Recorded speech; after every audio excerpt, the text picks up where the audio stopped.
Okay, so you want to buy a private jet? Skip the airport lines, land closer to the meeting, and turn an entire day of travel into 2 quiet hours above the clouds. But here's the strange part. The plane itself is not what makes private aviation expensive. The real cost begins when the jet is sitting still. The first thing you need to understand is that private jets come in completely different species. At the bottom, there are very light and light jets. 6 seats, short routes, 2 or 3 hours in the air. The kind of aircraft that takes you from New York to Miami or London to Ibiza without pretending it can cross the planet.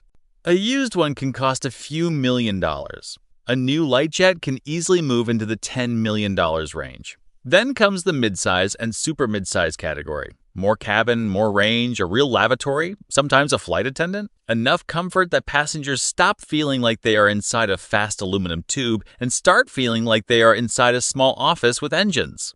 Now you are usually talking about $10 to $30 million. And then there are the long-range jets, Gulfstreams, Globals, Falcons, aircraft that can cross oceans, carry a boardroom, a bedroom, a shower, and enough fuel to make distance feel optional. These are not expensive cars. These are flying real estate projects. At the top of the market, a new ultra-long-range jet can cost $70 to $80 million before the first passenger sits down. But buying it is only the entry fee, because the moment the aircraft becomes yours, it stops being a machine and starts being a small aviation company with one customer.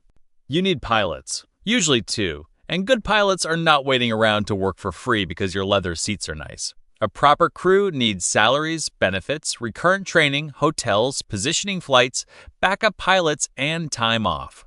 If your jet is managed professionally, you also pay a management company to handle scheduling, maintenance coordination, regulatory paperwork, accounting, cleaning, catering, and the phone calls that happen at 2 a.m. when the aircraft has a warning light in Zurich and you are supposed to be in Dubai by lunch. Then there is the hangar.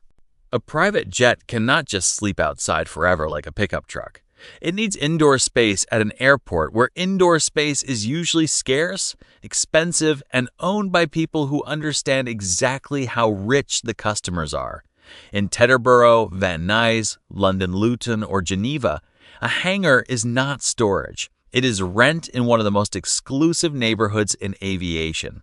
Then insurance, then databases, then navigation, subscriptions, then cleaning, then catering, then Wi-Fi, which sounds small until you realize the kind of passenger who buys a private jet expects the internet to work over the Atlantic the same way it works in his office.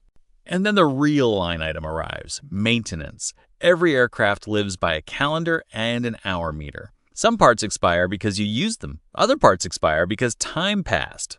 Tires, brakes, avionics checks, engine inspections, software updates, corrosion checks, interior repairs, mandatory service bulletins. The jet does not care whether this was a good year for your company. If the inspection is due, the inspection is due. This is why the most dangerous sentence in private aviation is not "the jet is broken." It is "the aircraft is down for maintenance," because when a car breaks, you call another car. When a jet goes down, you may have a crew still being paid, a hangar still being rented, a trip still scheduled, and a replacement aircraft that now has to be chartered at market price. The machine that was supposed to give you freedom has just created a logistics problem with wings. Now we get to the question that actually matters. Can the jet make money? The answer is yes, kind of. If you place your aircraft with a charter operator, other people can rent it when you are not using it. On paper, this looks beautiful. Your jet sits idle most of the month. Other rich people need flights. They pay thousands of dollars per hour. The aircraft earns revenue. Your ownership cost goes down. That is the brochure version. The real version is more annoying. Charter customers do not always want your aircraft where it happens to be. If your jet drops you in Aspen and the next paying passenger is in Dallas, someone has to move the empty aircraft. That is called a repositioning flight. Nobody's drinking champagne in the back. Nobody's impressed, but the pilots, fuel, landing fees, and engine hours are all still real. This is the hidden math of private aviation. The aircraft only earns money when someone is paying to sit inside it. Every other flight is a cost disguised as movement. The industry has a name for the nicer version of that problem: empty legs. When a jet has to fly empty anyway, operators sell the seat or the whole aircraft at a discount. To the customer, it feels like a deal. To the owner, it is the aviation version of finding a few coins in a burning building. Useful, yes. A business model? No. This is why utilization is everything. A jet flown 50 hours a year is a trophy. A jet flown 250 hours a year starts to behave like transportation. A jet flown 1,000 hours a year is no longer a private toy. It is a fleet asset, which is why fractional companies can make the math work in a way individual owners often cannot. Fractional ownership is the compromise rich people invented after realizing whole aircraft ownership is annoying. Instead of buying the entire jet, you buy a slice. 25 hours, 50 hours, 100 hours. The company handles the crew, maintenance, dispatch, insurance, backup aircraft, and the fact that your exact plane might not be available when you want to leave.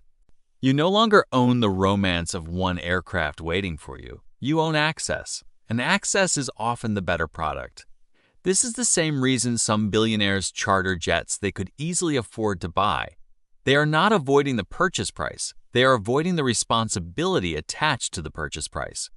A charter customer pays an ugly hourly rate and walks away. An owner pays a slightly less ugly hourly rate, then keeps paying after walking away. The second thing people miss is depreciation. A private jet loses value quietly. Every landing adds cycles, every hour burns life out of the engines. Every new model makes the old cabin feel dated. Every buyer wants perfect records, fresh inspections, new paint, new interior, updated avionics, and engines with plenty of time left before overhaul. So the aircraft might look beautiful on Instagram while losing millions on a spreadsheet. And that brings us to the tax story. In the United States, business aircraft can sometimes receive very favorable depreciation treatment if they are used properly for business. That sentence has sold a lot of jets, but it has also created a dangerous illusion. A tax deduction is not a refund. If you buy a $30 million aircraft and deduct a large piece of it, the government did not buy the jet for you. You simply reduced taxable income under a rule that your lawyers, accountants, and flight logs now have to defend. The aircraft still costs $30 million. The fuel still burns. The pilots still get paid. And if you mix too much personal use into a business aircraft, the tax benefit can become the most expensive argument you ever have with the government. So at this point, the business starts to look less like luxury and more like a formula. Fixed costs plus variable costs plus depreciation divided by hours flown. That is the whole thing. The more you fly, the less each hour carries the fixed cost. The less you fly, the more each hour becomes absurd. Let's say your fixed annual cost is $1.5 million. Crew, hangar, insurance, management, training, subscriptions, basic maintenance, before fuel, before catering, before the aircraft moves. If you fly 50 hours, your fixed cost alone is $30,000 per hour before the flight actually costs anything. If you fly 250 hours, that same fixed cost drops to $6,000 per hour. Still expensive, but now at least the aircraft is behaving like an asset instead of a marble statue with jet engines. This is why the private jet question is never, can you afford to buy it? That is the beginner question. The real question is, can you afford to use it enough? Because a private jet hates being underused. It was engineered to fly, maintained by people who charge like surgeons, stored in buildings priced like luxury apartments, and depreciated by a market that punishes every hour while also punishing too few hours if the aircraft sits stale. It is somehow expensive to fly and expensive not to fly. That is the paradox. Now, there are 3 realistic ways to play this. Option 1. You fly occasionally, maybe 25 to 50 hours a year. Family trips, a few business meetings, one vacation where you want to avoid connections. In this case, buying the jet is usually ridiculous. Charter or a jet card is ugly but clean. You pay, you fly, you leave. No crew payroll, no surprise inspection, no dead airplane sitting in your hangar like $1 million pet. Option 2, you fly regularly. 50 to 150 hours a year, now fractional ownership starts to make sense. You want guaranteed access, consistent service, fewer operational headaches, and enough volume that pure charter starts feeling inefficient. You still pay heavily, but you are buying structure. Option 3, you fly constantly. 250 hours a year or more, multiple executives, repeated routes, short-notice trips, confidential travel, locations poorly served by airlines. At this level, whole ownership can start to work.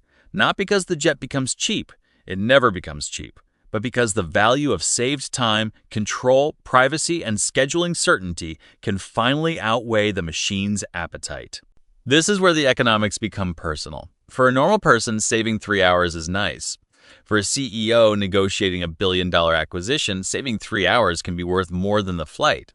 For an artist on tour, the jet is not transportation. It is the only reason 5 cities in 4 days is physically possible.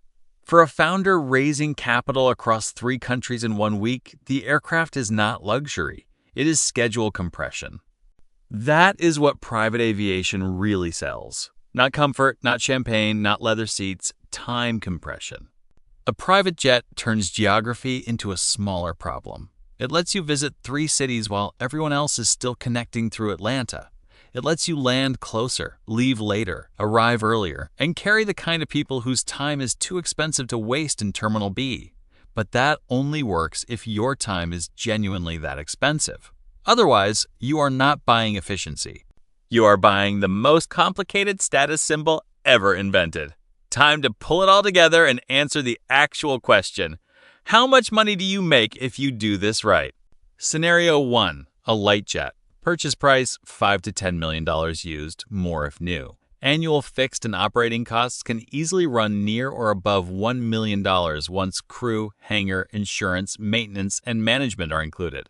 If you fly it privately 50 hours a year, this is not a business. It is a luxury expense wearing a headset.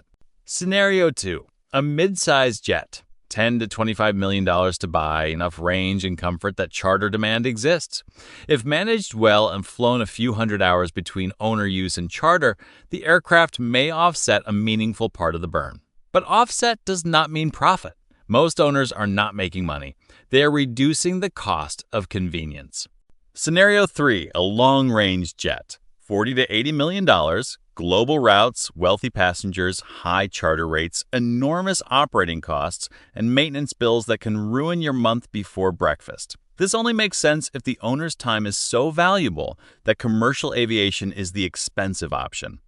And that is the strange truth of private jets. They are not bought with money. They are justified with time. If your time is worth a few $100s an hour, fly commercial. If your time is worth a few $1,000s an hour, charter. If your time is worth tens of thousands an hour and you fly constantly, then maybe, just maybe, the jet starts to make sense. So if you do decide to buy a private jet, remember the real rule of this business. The jet does not make you rich. It only makes sense if you are already rich enough for time to become your most expensive asset.